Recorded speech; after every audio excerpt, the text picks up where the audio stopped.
High বন্ধুরা, এটা আমার দীঘা যাওয়ার ব্লগ, মিনি ব্লগ। তো আমরা গাড়ি করে সকালবেলা বেরিয়ে গেছিলাম দীঘায় এবং কোলাঘাটে নেমে আমরা এই ব্রেকফাস্টটা করেছিলাম। দারুণ ছিল, আচারটা তো বিশেষ করে দারুণ ছিল। আর এটা দুপুরে লাঞ্চের ভিডিও, বেশি কিছু নিতে পারিনি, শুধু ভাতটাই নিয়েছিলাম।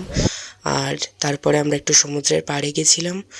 আমরা যখন এসেছিলাম তখন জোয়ার চলছিল বলে নামতে পারিনি, কিন্তু পরে গিয়ে দেখলাম বিকেলের দিকে বেশ ভাটা হয়েছে এবং অনেকে নেমেছে। খুব সুন্দর লেগেছিল তখন সমুদ্রটা, ওই জন্য একটু ক্যাপচার করে নিলাম।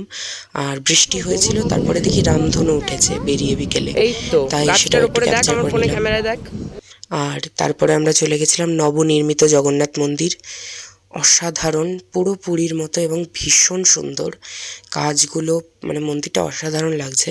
যেহেতু এখনও প্রতিষ্ঠা হয়নি, ভেতরে তো ঢুকতে পারিনি, কিন্তু বাইরে থেকেই ফটোশ্যুট করেছি, ভিডিও তুলেছি, সেটাই একটু শেয়ার করলাম। খুব ভালো হয়েছে মন্দিরটা, ভীষণ সুন্দর হয়েছে, একদম স্টেশনের পাশেই, খুব সুন্দর হয়েছে জগন্নাথ প্রভুর মন্দির। আর এখন তো খবরে শুনতে পাচ্ছি আমরা যেদিন ফিরেছি তার পরের দিনই জগন্নাথ দেব স্বয়ং দীঘার সমুদ্রে ভেসে এসেছেন। আর আমরা ওখানে একটু ভিডিও করে নিলাম, ফটো তুলে নিলাম।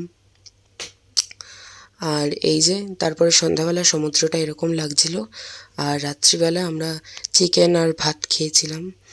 তো ব্যাস এইটুকুনি মিনি ব্লগটা। তোমরা সাবস্ক্রাইব করো, লাইক করো, শেয়ার করো, আমাকে সাপোর্ট করো, যাতে আমি আরও সুন্দর সুন্দর ভিডিও নিয়ে আসতে পারি তোমাদের জন্য। ব্যাস এই যে রাত্রের ডিনার।